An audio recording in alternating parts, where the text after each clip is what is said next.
What's up, guys? Welcome back to the channel. Chris with Dirt Road Life. Gonna do a quick review and install video on this Ehaho under seat subwoofer. This is something that Ehaho sent to us. It's another one of their audio products. We recently tested their waterproof sound bar. That worked great. So I'm anxious to see what this is gonna do. I'm gonna put this in the Jeep and see how it sounds in there. And that'll be kind of a typical install for what you're going to run into most of the time. So you've got your adjustments down here, your low pass, bass boost, gain, input. Got your remote control wire, which is a basically your typical phone jack connection. We've got our RCA cords. This is going to go from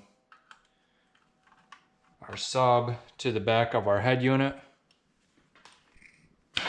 And then we are going to have a ground that's going to go basically just to a chassis ground anywhere we can find. We're going to mount this behind the back seat in my Jeep because it actually won't fit under the back or under the seat in my Jeep. There's not enough room.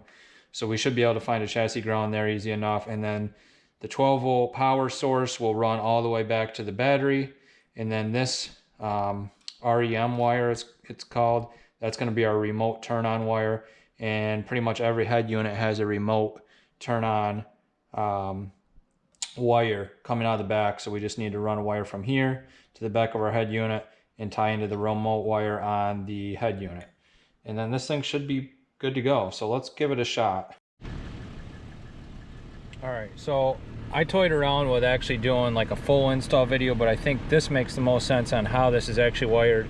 The rest is really straightforward. It's all how you route your wiring, but you've got your RCA wires. Your red goes in the R, your black goes in the L or left, and then those run right to the back of your head unit. And same thing here, red on the R and black on the L.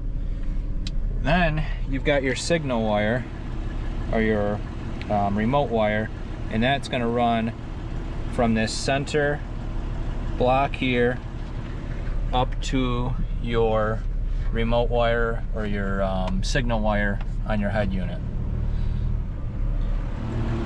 And then you've got your ground black and your power red. So right now, eventually I'm going to mount this back here somehow on this utility box. And so that's why I haven't done the ground yet, because I don't want to belabor the video trying to figure out exactly where I'm going to mount this. It won't fit under my seat like it will in most newer vehicles. These Jeep Cherokees are really small vehicles and it's just not going to work like that. So I'm going to mount it here somehow, and then I'm just going to run my ground right to some spot on the chassis or behind the door trim here.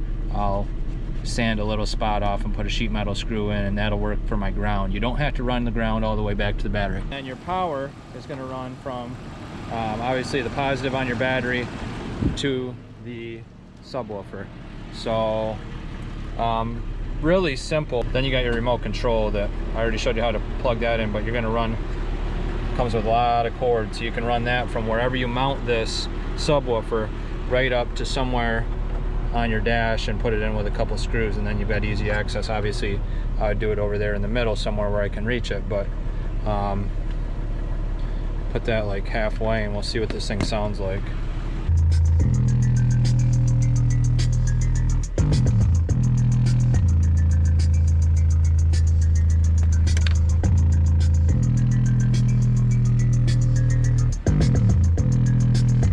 Thing sounds pretty good.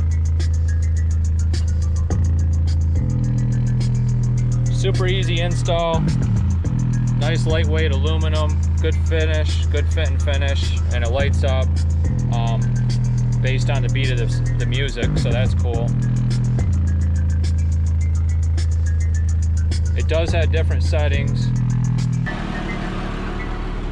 Got different settings. You can set it on different colors depending on your mood or what color your Jeep is. That matches my Jeep. And of course you got all your adjustments, which I'm not well versed enough in audio to really know what I'm doing there. I'd have to play with it a little bit, but I'm certainly not going to pretend like I know in this video just for you guys. So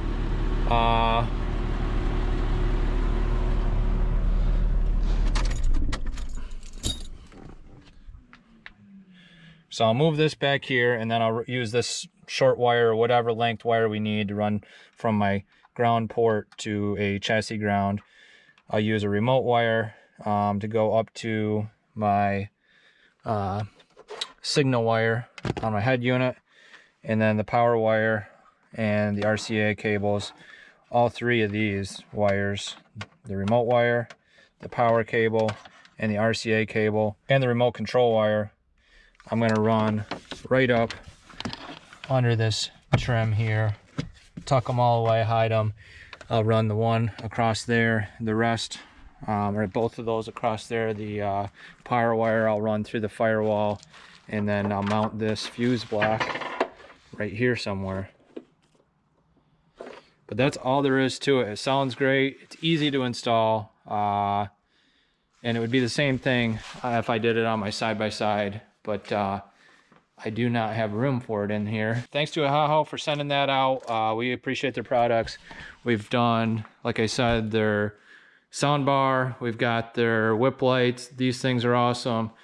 They've held up really, really good, and they look sweet. So we appreciate their giving us a chance to review some of these products and test them out for them.